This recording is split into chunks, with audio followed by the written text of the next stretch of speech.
Al Derecho y al Revés, un programa de radio que aborda diferentes temas con una perspectiva amplia y siempre fomentando el debate respetuoso de posturas diversas.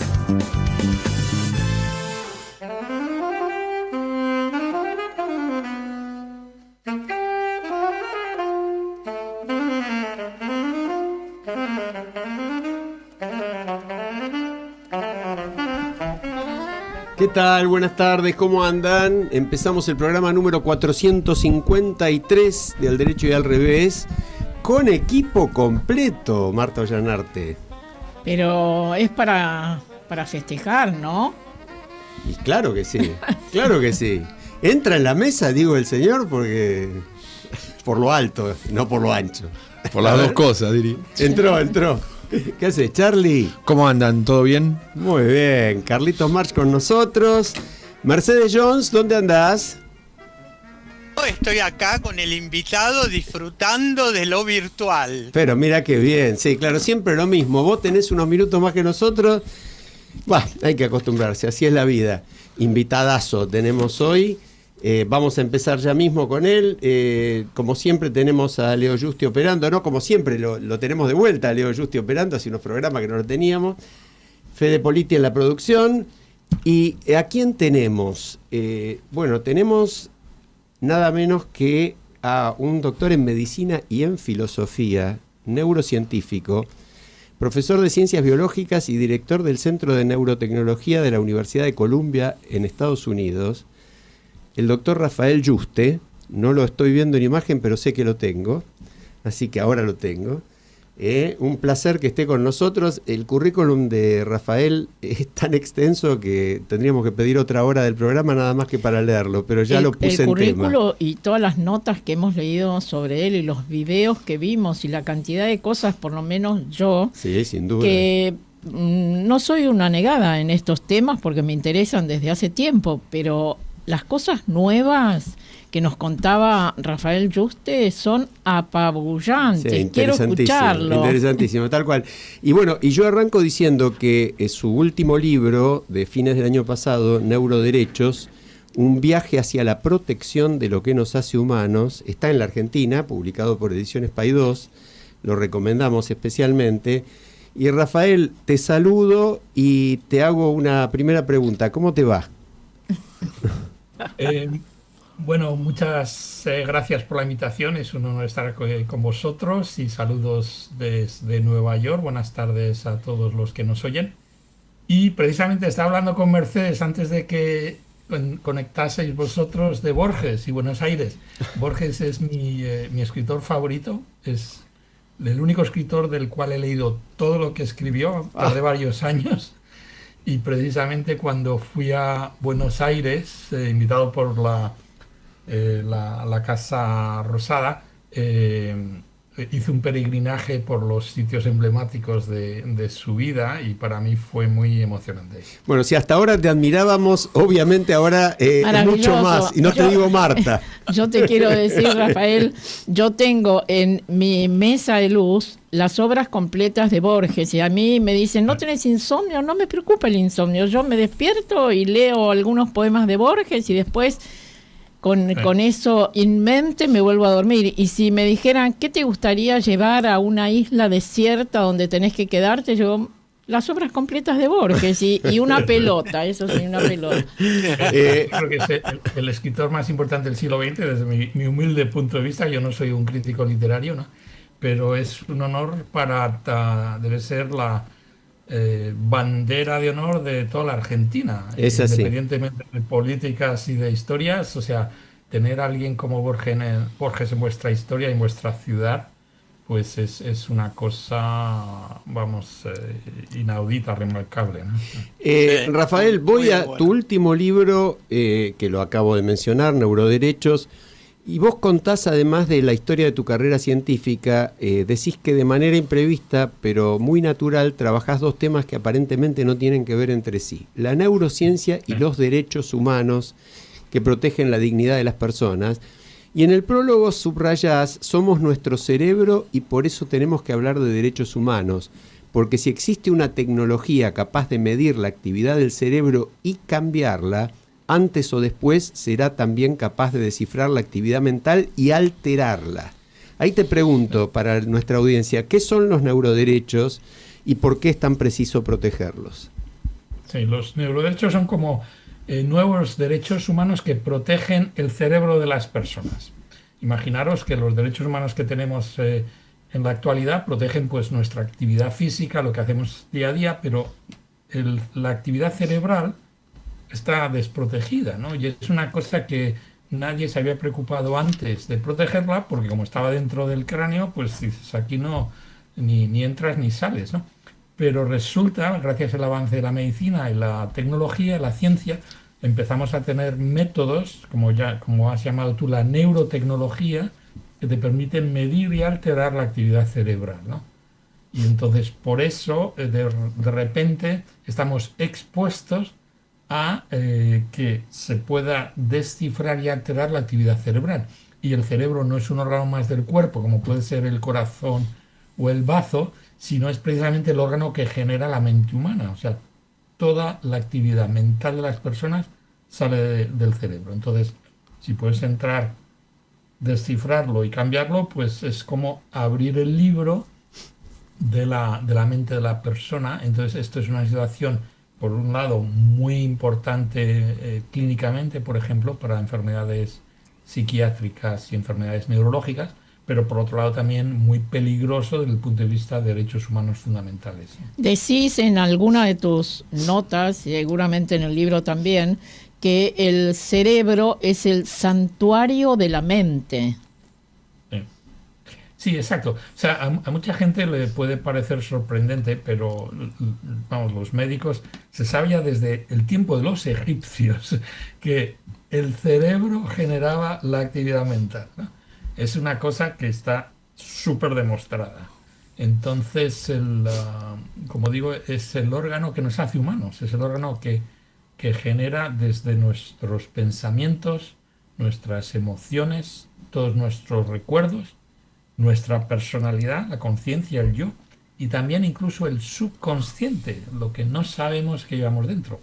Y por supuesto todas las decisiones y todas las actuaciones que hacemos en nuestra vida. O sea que es como la centralita de la persona. Entonces, con más importancia que nada, tenemos que asegurarnos que esta centralita, este santuario, ahí no se puede entrar a no ser que tengas una buena razón médica para hacerlo, ¿no? Ahí, Rafael, me gustaría para la audiencia que explicaras esta cuestión de que en general nosotros entendemos que el cerebro refleja la realidad. Y vos, Sí. siendo kantiano y con la neurociencia, lo que planteás es que adentro del cerebro se crea la realidad, Sí. que es esta cuestión ¿no? de Calderón de la Barca, ¿no? Del tema que la vida es sueño. ¿Por qué no lo explicás de manera que Sí. se entienda la magnitud de lo que estás hablando? Sí. Bueno, primero, esto es una hipótesis. Estamos intentando demostrar. Los neurobiólogos llevamos, pues, 100 años ya trabajando para lograr una teoría general que explique cómo funciona el cerebro, que explique el problema fundamental de la neurociencia, que es cómo de la actividad neuronal surge el pensamiento, la mente humana, ¿no? ¿De dónde sale esto, ¿no? Entonces, ha habido muchas teorías en los últimos 100 años que no han podido explicarnos cómo funciona el cerebro. Y ahora, en los últimos 20 años o así, gracias a los nuevos métodos de neurotecnología que te permiten entrar y ver por primera vez lo que está ocurriendo dentro, en animales, por supuesto, y también en personas, estamos empezando a enfilar una teoría que es la que intento describir en otro libro que se llama El cerebro, el teatro del mundo, también publicado por Paidós hace 2 años. Y esta teoría resulta que no es una teoría original, es una teoría que tiene raíces filosóficas, incluso literarias. Es la teoría de Kant, la teoría de Calderón, y va hasta atrás, hasta los filósofos griegos, hasta Platón. Y la idea es muy simple, es lo que llaman el idealismo, ¿no? Que la realidad en la que vivimos está generada internamente por el cerebro. Aunque creamos que vivimos en una realidad exterior, en realidad todo lo que vemos y todo lo que tocamos y todo lo que olemos, todas nuestras sensaciones, toda nuestra realidad, la tenemos dentro. Entonces, lo que hace el cerebro es un modelo como si fuese una realidad virtual del mundo, un teatro del mundo. Y esto lo tenemos dentro y lo utilizamos nosotros y todos los animales para, igual que en una película, darle al botón para que corra más rápido y veas el final de la película, para adivinar qué es lo que va a ocurrir en el mundo. Entonces, con este modelo del mundo que estamos continuamente corriendo, estamos intentando averiguar el futuro, deslumbrar por dónde va a venir el próximo problema o la próxima oportunidad. Y gracias a esa anticipación, alineamos nuestro comportamiento con el modelo para ser efectivos en la evolución. O sea, es una especie de predicción, una máquina de predecir el futuro. Y entonces eso es la teoría que estamos, la teoría de que el cerebro predice, y es la teoría, como digo, que explico no en el libro este que habéis comentado, sino en el anterior. Claro. Charlie. Rafael, ¿cómo estás? Quería cambiarte un poquito el eje, y vos sos un pionero de los neuroderechos. ¿Podés explicar de alguna manera y sintéticamente, digamos, qué regula el neuroderecho? Y yo quiero decir que son 5, de acuerdo a lo que aprendí de Rafael. Hizo los deberes. Está muy bien. Pues no me queda más remedio que ir explicando los 5 de uno en uno. El primero es el derecho a nuestra privacidad mental. En otras palabras, que el contenido de la mente, de la actividad cerebral, no pueda ser descifrado sin nuestro consentimiento.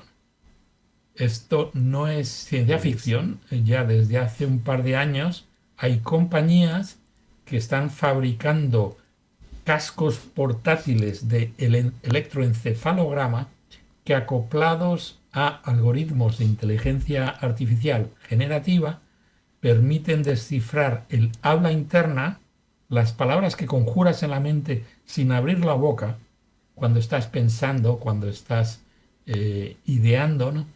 Y también se pueden empezar a descifrar las emociones, e incluso con neurotecnología más potente, los gestos faciales de la cara, por ejemplo, en pacientes que están paralizados, ¿no? Entonces, esto es, como digo, la tecnología es neutra, tiene siempre dos caras. Tiene un lado muy positivo, que es poder ayudar a estos pacientes que no pueden hablar, por ejemplo. Les pones un dispositivo estos, aprietas al botón y empiezas a descifrar las palabras que tienen ellos, pero tiene, por supuesto, el lado negativo de que esta tecnología permite el sacar como un sifón las palabras que tiene la gente en la mente y eso utilizarlas pues con motivos comerciales, con motivos que no sean precisamente benéficos, ¿no? Ese es el primero. El segundo es el derecho a nuestra identidad personal. He comentado antes cómo el cerebro, entre otras cosas, genera la conciencia, el yo, la identidad de la persona. Y esto, como está generado ahí arriba, pues antes o después se puede manipular. Y tampoco es ciencia ficción, lo hemos visto ya en pacientes que tienen implantados estimuladores cerebrales profundos dentro del cerebro, sobre todo pacientes del Parkinson, para aliviar los temblores del Parkinson cuando le estimulas ciertas áreas del cerebro. Y en algunos de estos pacientes, una minoría, pero muy importante, resulta que les cambia la personalidad. Cuando les estimulan, les cambia la personalidad y te vienen los familiares diciendo: oiga, doctor, ¿qué le están haciendo al abuelo? Que cuando le encendemos el dispositivo, el marcapasos cerebral se convierte en otra persona, ¿no?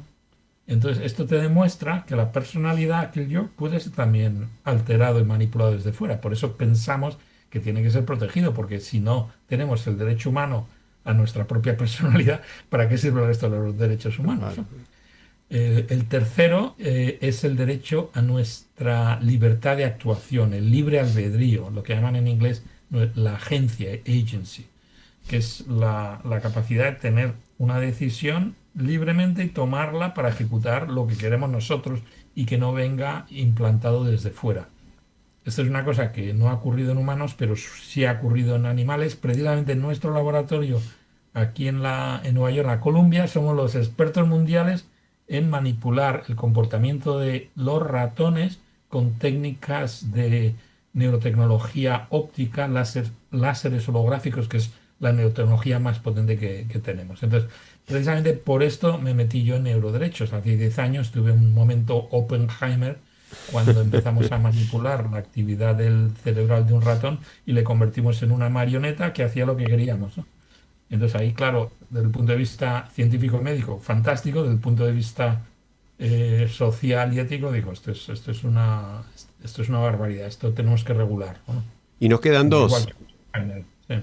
Nos quedan dos, Y digo. los últimos dos, acabo ya rápidamente. El cuarto es el derecho a el acceso equitativo a la aumentación mental. O sea, ¿de qué estoy hablando? Con neurotecnología, como se puede retocar el cerebro, en principio tienes una propiedad cerebral. Por ejemplo, las emociones, una emoción. Pues yo qué sé, en principio se puede subir o bajar como si fuese una máquina, ¿no? Eso nos va a permitir en el futuro a los humanos a aumentarnos mentalmente. Igual que utilizamos gafas para ver de lejos y para ver mejor, utilizaremos gafas mentales aumentados con inteligencia artificial que nos permitirá pensar o todo lo que hacemos con el cerebro, que como digo es todo lo que hacemos, hacerlo de una manera mejorada. Entonces ahí vemos como la especie humana se va a desdoblar en seres humanos aumentados y seres humanos que no están aumentados, igual que cuando ocurrió hace pues eso 2000 o 3000 años cuando se empezó a popularizar la escritura. Pues hay dos tipos de seres humanos, los analfabetos y los que saben los que saben escribir y leer, ¿no? Entonces, para evitar este rotura en la sociedad, pensamos que la aumentación mental con neurotecnología tiene que ser regulada desde el punto de vista del principio universal de igualdad, que sea un derecho humano básico. Y el último neuroderecho, al final, es la protección en contra de sesgos y información manipulada que pueda ser implantada directamente en el cerebro. Vivimos en un mundo de información sesgada y manipulada, no os lo tengo que recordar. Exacto. Pero todo esto nos llega por los ojos, por los oídos, entonces sabemos que viene de fuera. Aunque esté sesgada, sabemos que eso es el exterior y yo tengo aquí pues, el interior. El problema es que con la neurotecnología va directamente dentro, entonces te insertan esta información, se puede insertar directamente en la mente de la persona. Y esto no es ciencia ficción, esto lo hemos visto nosotros también con ratones, que la información que le metemos dentro la interpretan los ratones como algo que ellos piensan, no como algo que viene de fuera. Me permito repetirlos rápidamente para que nos quede claro de qué estamos hablando. Los 5 neuroderechos: protección a la privacidad mental, el primero; el segundo, a la identidad personal; el tercero, al libre albedrío; el cuarto, acceso equitativo. A la aumentación mental. Sí, y el quinto, protección contra la discriminación. ¿Es así, Rafael? Perfecto. Rafael, perdón, no, yo iba a ir sobre esa misma base al tema, digamos, que más se está hablando en este momento en el mundo, obviamente, que es la inteligencia artificial. Y te iba a decir, desde ese punto de vista, porque ustedes plantean justamente, ¿no?, este fundamento tan ético, tan profundo de los derechos, y cómo ves el desarrollo tecnológico tan acelerado en el campo de la IA, los riesgos que genera la fuerte expansión y las medidas que deberían tomarse para acotarlos. En un contexto, te agrego un dato que hace pocos días se publicó aquí, me imagino que lo conocerán, lo habrán publicado también allí, una investigación del Instituto de Seguridad Nacional de Vanderbilt, según el cual una empresa china junto con el gobierno de ese país desarrolla una tecnología capaz de generar perfiles de ciudadanos chinos y luego usar la inteligencia artificial para identificar quién podría representar algún día un riesgo para el gobierno. Sí, sí. Parece que todo esto que vos anunciás como un riesgo es bastante inminente, digamos. Hay un libro maravilloso, que no sé si conocen, El Palacio de los Sueños, que tiene que ver con esto, ¿no? Pero lo hablaremos en otra oportunidad. Sí. Bueno, estoy completamente de acuerdo. La inteligencia artificial es lo más importante que está ocurriendo en el mundo ahora. Olvídate tú de las guerras y de Trump. No, es la inteligencia artificial. Porque está cambiando las reglas de juego de la humanidad con cambios posiblemente irreversibles importantísimos en la sociedad, incluso en nuestro propio comportamiento, ¿no? Y como decía antes, la tecnología es neutra, tiene aspectos positivos y aspectos negativos, y yo creo que la inteligencia artificial tiene muchísimos aspectos positivos que de hecho los promuevo y creo que es en general una buena idea el encauzar la inteligencia artificial y el utilizarla, ¿no? Pero tiene posiblemente también muchísimos aspectos negativos y me pilláis precisamente en el medio de digerir todo esto. Le he prometido a la editorial Paidós que voy a escribir un tercer libro. Me dijeron que los libros hay que escribirlos de 3 en 3. No sé dónde ha salido eso, pero me lo vendieron. Entonces, el tercer libro les he dicho que va a ser sobre la aumentación mental y la inteligencia artificial. Me han dado un año de tregua antes de empezar, porque digo, joder, acabo de terminar un libro, no me pidas empezar con otro. Entonces, en este año de tregua lo estoy utilizando para empaparme bien de mi conocimiento de los entresijos de la inteligencia artificial. De hecho, la semana pasada no pude hacer esta entrevista con vosotros, pero estaba toda la semana en un congreso importantísimo de inteligencia artificial y biología, ¿no?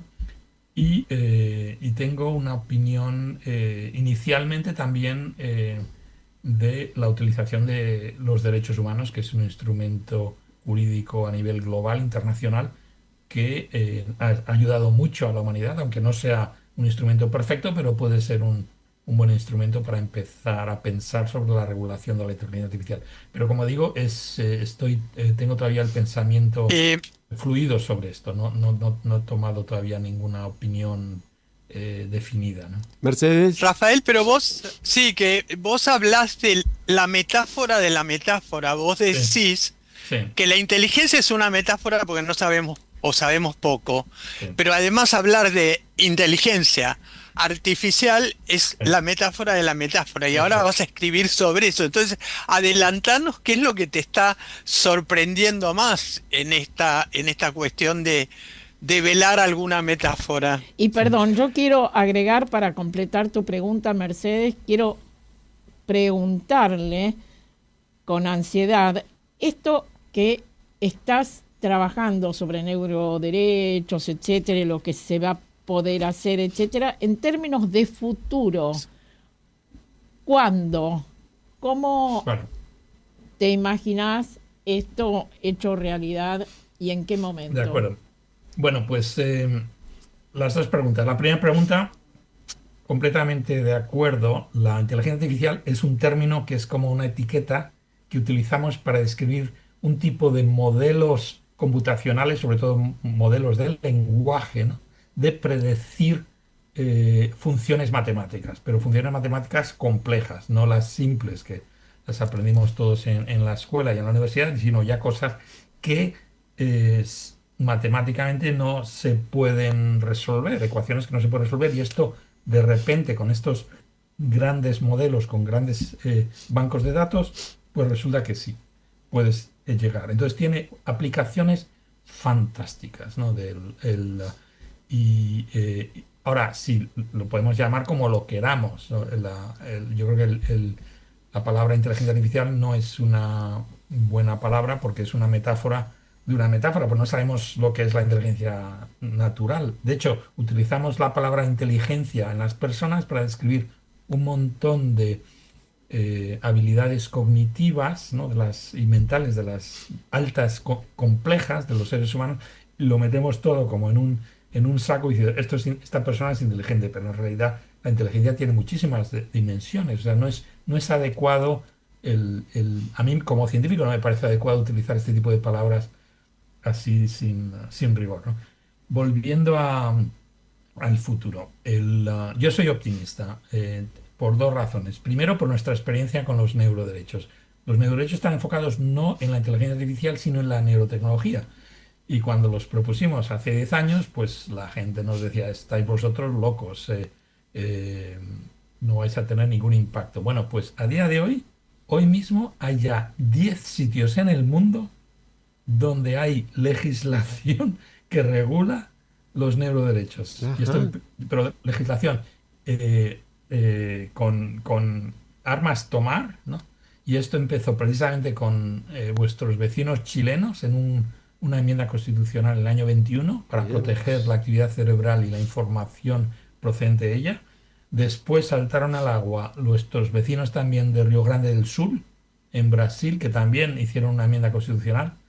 Después saltó, trabajando nosotros detrás de todo esto, evidentemente, después trabajando aquí en Estados Unidos, logramos que varios estados hayan aprobado leyes que protegen los datos neuronales como datos personales sensibles.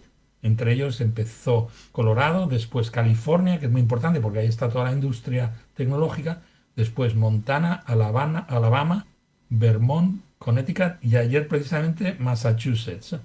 Y además Canadá, todo el país de Canadá, también hace como 2 meses decidieron también por ley proteger la actividad mental como los datos neuronales como datos personales sensibles. O sea, y también mencionás a Uruguay y México.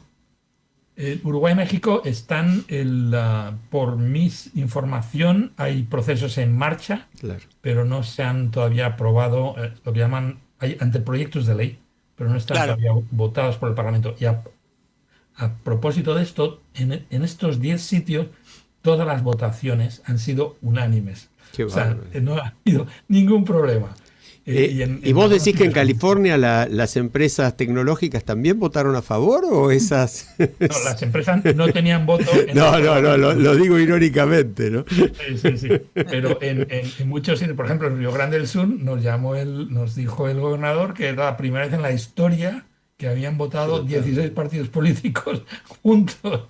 O sea, no había, y en Estados Unidos también, a pesar del ambiente tan polarizado que hay aquí entre demócratas y republicanos, en esto han ido de la mano. Qué bueno. ¿Y por qué soy optimista? No solamente porque se pueden cambiar las leyes desde el punto de vista de derechos humanos, introducir algo como neuroderechos en las leyes de muchos países y lugares, sino porque yo veo, estaba hablando antes de lo que ocurrió en la historia de la humanidad con la escritura, que si de repente pues hay una nueva tecnología que es escribir con un lápiz en un papel que de repente te permite hacer cosas que no podías hacer antes. Claro. Y resulta que cuando la gente empieza a escribir, hubo mucha oposición a la escritura. Entre ellos, gente muy inteligente como Sócrates. Sócrates, por ejemplo, era analfabeto. Y él decía que la escritura era el fin de la cultura. Porque, primero, la gente no iba a ejercitar la memoria, se iba a olvidar de todo.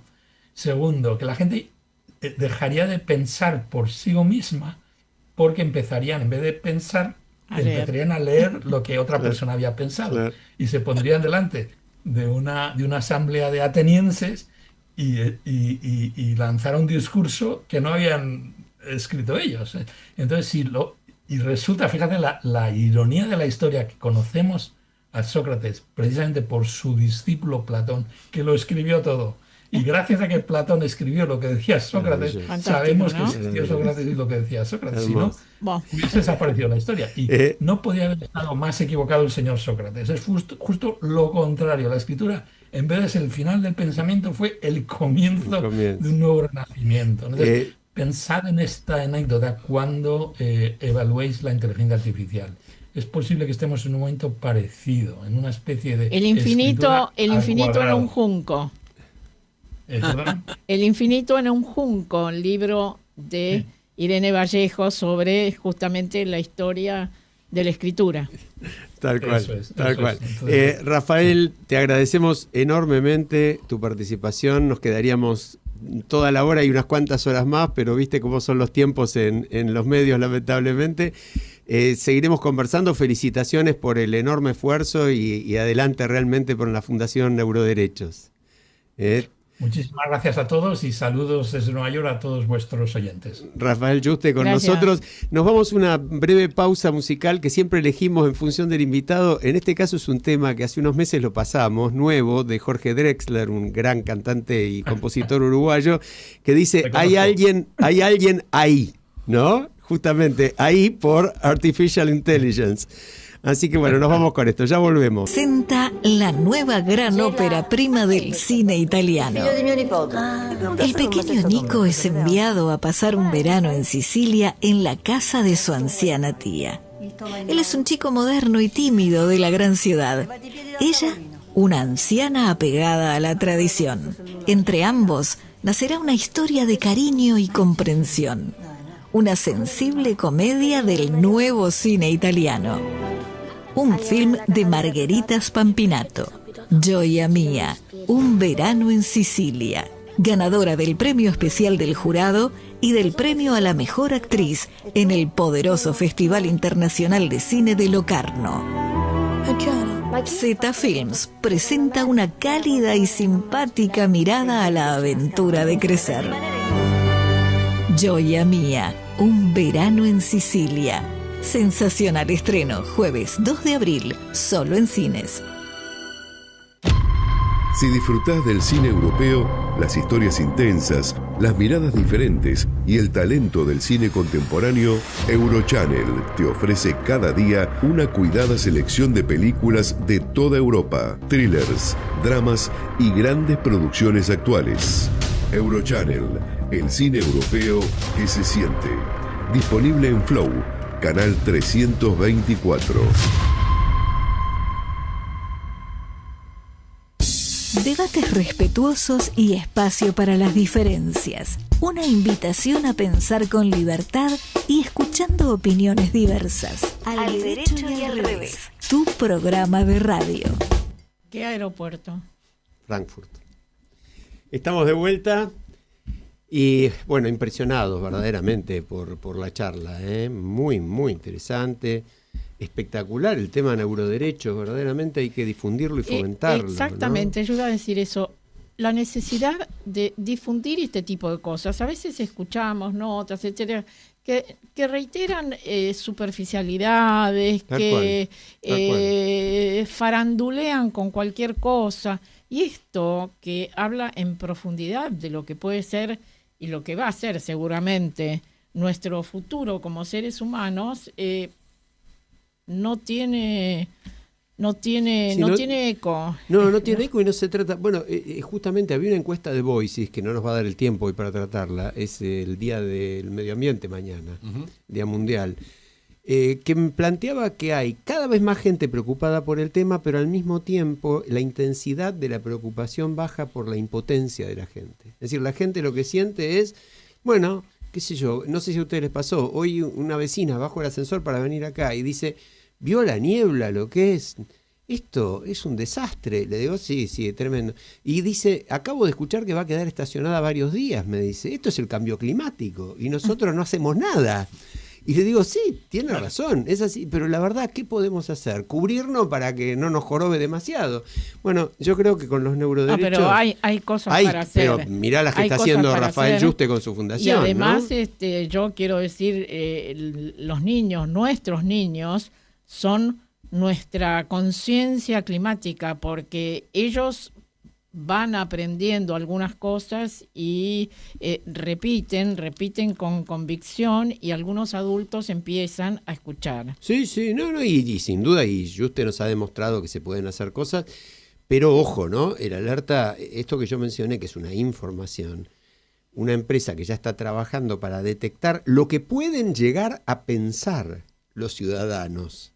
Esto en manos de un gobierno autoritario, porque lo pensamos en China, pensémoslo hoy en Estados Unidos también, ¿no? El libro que yo mencioné, y lo vuelvo a recomendar, El Palacio de los Sueños, Ismail Kadaré. Ok. Hablaremos búsquenlo, de eso. lo pueden bajar directamente, porque no lo van a conseguir en la librería, pero lo bajan directamente de internet, como en un lugar que definen como absolutamente autoritario, a través de la interpretación de los sueños, por eso se llama el Palacio de los Sueños, detectan quiénes son aquellos ciudadanos que pueden ser peligrosos. Bueno, con las redes sociales eso es mucho más fácil, ¿no? Para ese gobierno. No, pero bueno, léanlo. Nos seguimos en Estados Unidos, pero bajamos unos cientos de kilómetros hasta Washington y lo escuchamos a Marcelo de Jesús. Hola Alejandro, Marta, Mercedes, Carlos. Hoy tenemos un tema de actualidad, que es la inteligencia artificial, la IA. Pero dado que tendremos un especialista en el tema, no vamos a hablar concretamente de tecnología, sino de cómo se está afectando la vida diaria de los norteamericanos. Primero, los despidos. Las empresas tecnológicas vinculadas a la IA están generando una ola de despidos por dos motivos. Para disminuir los costos de las empresas, por las inversiones que están haciendo, y para reemplazar personal justamente por la inteligencia artificial. Meta está despidiendo el 10% de la fuerza laboral, pero otras como Google, Oracle o Microsoft están en igual camino. La segunda consecuencia es que están subiendo los precios de la energía. En Estados Unidos se calcula un promedio de aumentos de 8,5% de electricidad, dado el enorme consumo que producen los data centers. En un país donde la inflación es del 3%, el 8,5% es algo de enorme impacto en el bolsillo del ciudadano, y en 6 años subió el 36%. La tercera consecuencia es que se afecta al consumo del agua. Los data centers consumen una cantidad diaria de agua por día equivalente a lo que sería una ciudad de entre 10.000 y 50.000 ciudadanos. De hecho, algunos estados están tratando de impedir estas inversiones porque no hay suficientemente agua para los ciudadanos o para el riego del campo. El segundo tema de hoy son los límites al poder del presidente. En la columna del 22 de enero, esta columna se refirió al tema señalando que uno de los límites es el frente judicial. Veamos las decisiones adversas en los últimos 30 días. Primero, en la columna del 21 de mayo señalamos que el presidente Trump había hecho un juicio por $10.000 millones al órgano fiscal de Estados Unidos por haber permitido que se publicaran sus declaraciones juradas. El juez estaba por rechazar la demanda, pero Trump llegó a un acuerdo con el IRS de creación de un fondo de $1.800 millones para compensar a quienes fueron, según el presidente, perseguidos por el gobierno de Biden. Pero ese acuerdo tenía una cláusula que disponía que el IRS perdonaría cualquier problema fiscal que se descubriera de la familia Trump. El juez suspendió la homologación del acuerdo y suspendió la aplicación del fondo. Además, fue tanta la indignación que se generó que hasta los mismos senadores republicanos se opusieron. Esta semana el gobierno desistió de tal fondo.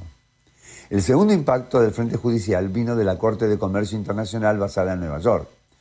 Ustedes recordarán que la Corte Suprema declaró inválidas las tarifas y por eso deben devolverse unos $160.000 millones.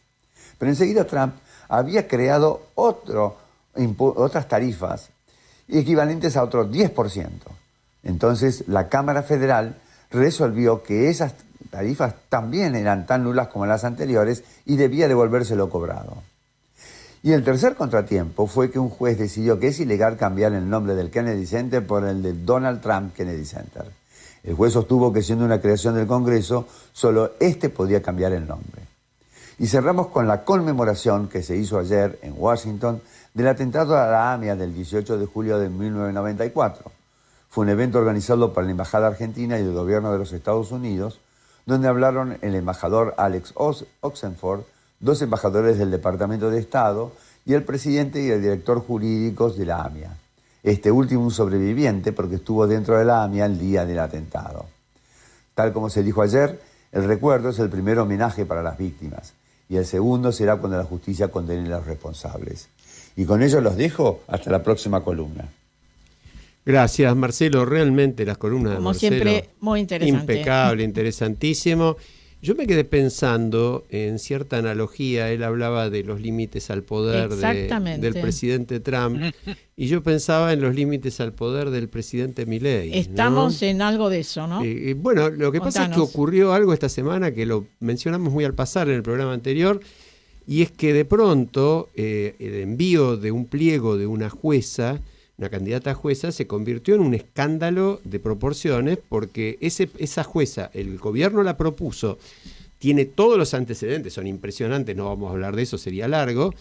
Él tenía dictamen a favor de comisión de acuerdos del Senado, y de repente el gobierno descubrió, porque esto es así, ya no se presta ni a discusión, ya está aprobado, el propio presidente lo admitió, descubrieron que era la cuñada de Hugo Alconada Amón, posiblemente el más destacado periodista de investigación de la Argentina, que ha investigado, como lo sabemos, a todos los gobiernos habidos y por haber, y nos consta que lo seguirá haciendo. Bueno, pareció que ese era un motivo suficiente para sacar el pliego de la jueza de la discusión. Un nivel de arbitrariedad y de locura pocas veces visto en la Argentina. Bueno, hoy, hace pocas horas... Esto, agrego algo, esto Dale. le sirvió a Bullrich para comenzar a diferenciarse, ¿no? Este es Exacto. un tema que tenemos que seguir mirando hacia el futuro. Es así, sin duda. Pero bueno, fíjate que hoy en la votación se abstuvo. Se abstuvo, Porque- pero porque había ya los 74 votos, ¿no? No, los votos suficientes para Claro. aprobar los 74 Claro, pliegos. el gobierno tuvo una estrategia que además Sí, sí. es espantosa porque muestra el desprecio por lo que es la designación de un juez. Sí, sí, sí. Metió más pliegos para comprar, entre comillas, los votos de los gobernadores. A vos te interesa este, a vos te interesa el otro. Metió más pliegos. Se empezaron a pelear en la interna del gobierno hoy porque Santiago Caputo quiso bochar un candidato porque estaba Y vinculado. parece que la sesión fue bastante caótica y Exacto. hubo un llamado a cuarto intermedio y al volver, Y entonces al volver- se anunció que... Se anunció que se trataban todos, y Que- todos incluía el de María Verónica Sí, Micheli, sí, sí. la cuñada de Hugo Alconada Amón, que ciertamente no está por eso ahí, sino porque ganó su concurso y tiene todos los méritos. Bueno, y ahí por 2/3, porque fíjate, Marta, lo que pasó. El pliego de Micheli no estaba en el orden del día. No, Al no estar en el lo orden iban a del tratar día- la semana que viene. Claro, no lo quería tratar, el oficialismo se negó. Sí, sí. Pero por 2/3, que hacía falta 2/3, es decir, tuvo una doble derrota el oficialismo. Por 2/3 lo trataron Sí, en tal el orden cual, del tal día cual. y lo aprobaron junto a los demás. Bueno, y ahora queda que el presidente Algunos firme. medios ya han puesto como título Victoria de la oposición. Es que no, es una victoria de la democracia. Exactamente. Y resaltemos, bueno, Marta y yo hemos firmado una declaración en Integridad Republicana, ONG a la que pertenecemos, junto con personalidades también vinculadas a la democracia de hace muchos años, y Carlos Negri, Graciela Fernández Mejide, José Octavio Bordón, Susana de Cive, María Eugenia Talerico, no me quiero, Absolutamente Mariano Federici, amplio el amplia, espectro. pensamos muy distinto entre nosotros, pero estamos todos comprometidos y muchas entidades se han pronunciado. Yo creo que es una victoria de la sociedad civil Sí, también. sí, sí. Esto es algo que también tenemos que seguir desarrollando Así es. en los próximos programas y ahora yo quiero escucharlo a Charlie que nos diga ¿Qué algo pasó? sobre Claro. el 4 de junio de hace ya unos cuantos años, De hace 29 años. 29 años. Sí, el 4 de junio de hace 29 años asesinaban en Mar del Plata a quien era el auditor del ANSES, porque estaba a punto de denunciar a la titular de la delegación Mar del Plata por hechos de corrupción. Entonces se apersonó el marido de esta funcionaria y le pegó unos cuantos tiros a Alfredo Poyat, matándolo. Y a partir de ese hecho, la Fundación Poder Ciudadano en su momento impulsó una campaña juntando firmas para que se declarara al 4 de junio en la ciudad de Buenos Aires Día de la Lucha contra la Corrupción, hecho que ocurrió creo que al año o a los 2 años. Sí, sí, sí. Hoy se debería celebrar o conmemorar el Día de la Lucha contra la Corrupción, recordando la figura de Alfredo Poyat aquí en la ciudad. No lo vi en ningún lado, Eh, Es decir, ¿dónde está la convocatoria del gobierno de la ciudad con Sabrá. Además, buena pregunta. yo quiero agregar, vos esto también lo debes saber, Charlie, hubo por supuesto un juicio en que el marido de esta mujer, el que asesinó a Alfredo Poyat, fue condenado a 17 años de prisión, hubo una apelación, etcétera. Es decir, han pasado 29 años. ¿Sabemos qué es de la vida de ese señor que destruyó una familia, destruyó, por supuesto, la vida de un hombre extraordinario y ha estado muy probablemente algunos años presos y ahora debe estar disfrutando él de la vida, ¿no? Qué sensación de frustración, impotencia, tremenda, sí. frustración, y este tipo de cosas también hay que decirlos y hay que exigir que las penas sean penas de verdad, ¿no? Sí, y hay otra cosa que destacar, que es que el Estado no siguió con la investigación de Alfredo Poyat. Claro. 400 casos estaba No me investigando sorprende Alfredo lo más Poyat. mínimo, ¿no? 400 casos. Bueno, yo hago un paralelo y quiero escuchar porque Mercedes también tenía que hablar de algo que acaba de pasar esta semana, pero yo digo, ¿qué va a pasar con una investigación como la actual que tiene preso al señor Leal, a quien le encontraron más de $2,5 millones ahí en fajos termosellados en su casa, más centenares de dosis de droga y equipos muy sofisticados de escuchas, que fue funcionario de los últimos 3 gobiernos, alto funcionario, y que tiene relaciones de todo tipo, desde empresarios tipo Vila Manzano, Escaturice, por todos lados se van tendiendo las ramas. ¿Qué va a pasar con esa investigación? ¿Se va a profundizar, piensan ustedes, o seguramente seguirá la suerte de lo que pasaba con Poyat? Porque los hilos de la corrupción sistémica en la Argentina son cada vez más fuertes. Y después esto lo sabemos gracias a todo lo que aprendemos de nuestro columnista en Washington, Marcelo de Jesús, que el tema corrupción y lucha contra la corrupción y juicios contra la corrupción sabe mucho. Un promedio de 12 años lleva... 14. 14, bueno, 14. Mira, 14 años.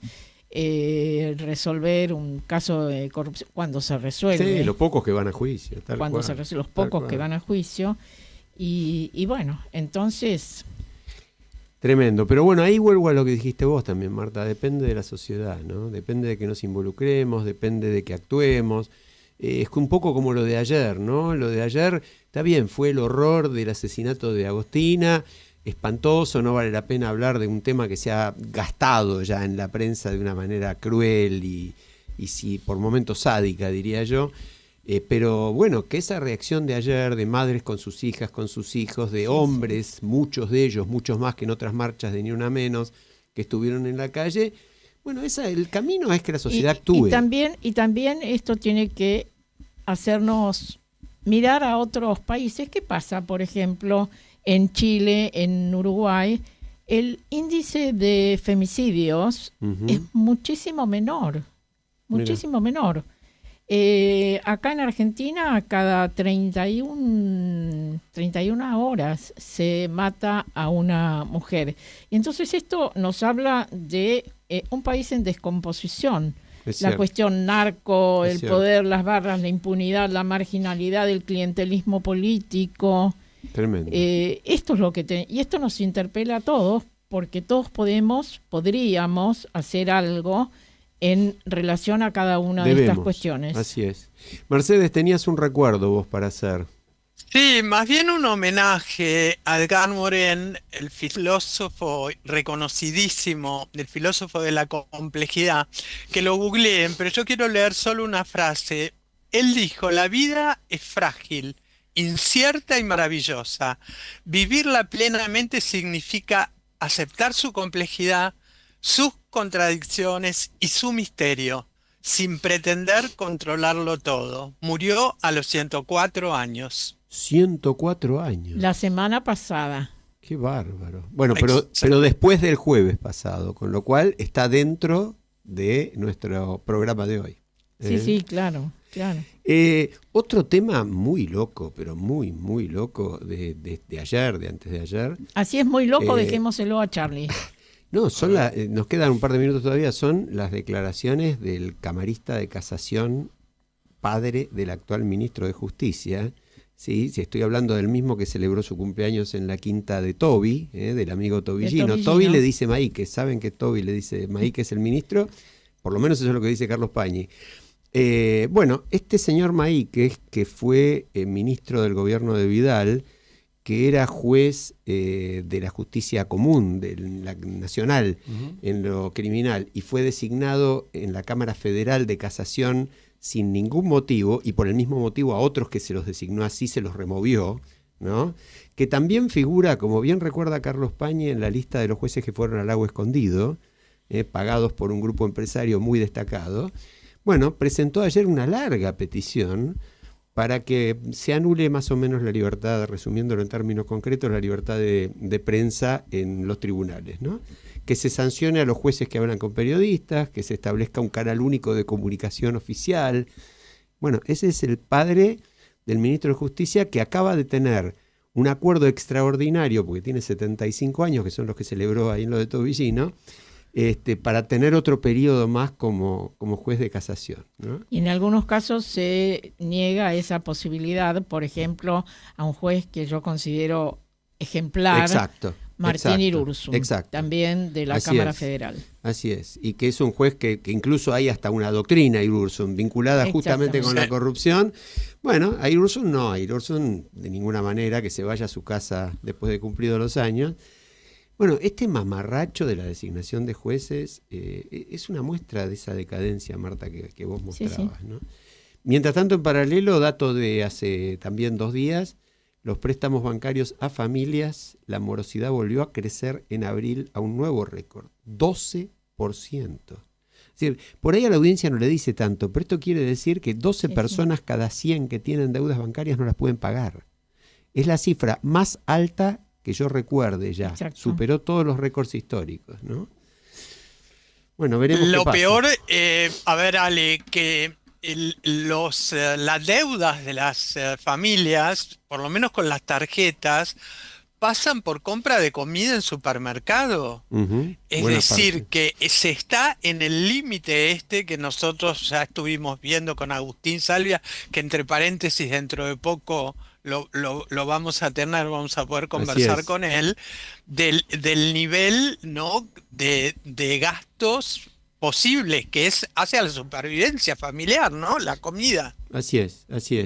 Y me pareció muy interesante un artículo de Luciana Vázquez, le recomendaría a la audiencia que lo lea, en La Nación, que dice como título: ¿hay un capitalismo de amigos mileísta o nace la Argentina capitalista? Es una pregunta. Hace muchas preguntas Luciana Vázquez en su artículo, pero sobre todo, ¿qué dice?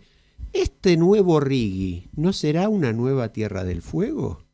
Y es muy, muy legítimo el planteo. 30 años de beneficios para actividades que seguramente no van a durar 30 años. ¿Dónde va a quedar el beneficio para el país en estas cosas extraordinarias, mientras a la vez desaparecieron 24.000 empresas, ¿no?, en estos últimos 2 años? Sí. En fin, complicado. Lo tenemos callado a Charlie March. No, me parece que además del tema económico también se van creando condiciones para la autocracia, ¿no? Yo noto al gobierno que está construyendo el plafón necesario para que se construya una autocracia en lugar de democracia, así que bueno, hay que estar atentos. Sí, yo creo que sí, efectivamente, siempre hay que estar atentos. Eso que leí de los chinos previendo quiénes van a ser los opositores por lo que ponen en las redes, y no suena nada, hoy suena como lógico, como muy factible, ¿no? Absolutamente. Vos sabés que yo aprovecho, si no les molesta, vi una serie que empezamos a ver de casualidad con Eve, se llama Las Abogadas. Está en Radio Televisión Española, pero se puede ver, se puede googlear y ver. Se refiere a la vida de 4 abogadas, una historia real, que tienen que ver con el horrendo atentado terrorista de finales del franquismo contra abogados que luchaban por los derechos humanos. ¿Se acuerdan? Un estudio en la calle Atocha que lo hicieron volar. Bueno, sí. Es la historia de esas 4 abogadas. Lo tremendo es ver, para nosotros que tenemos unos años y hemos vivido la represión, la dictadura, ver a los policías del franquismo golpeando de la manera más brutal y enloquecida a cualquier manifestante que simplemente, no sé, pedía que los dejen rendir examen en la universidad, cualquier cosa. Es impresionante. Bueno, se puede volver a eso. Vos hablas de autoritarismo, me hiciste acordar, ¿no? Hay que defenderse de esas cosas. Pueden volver a pasar. Bueno, nos están echando, Marta, para variar. Sí. Nos vamos hasta la semana que viene, donde seguramente la realidad seguirá asombrándonos. Nos vamos con el Nano Serrat, como siempre.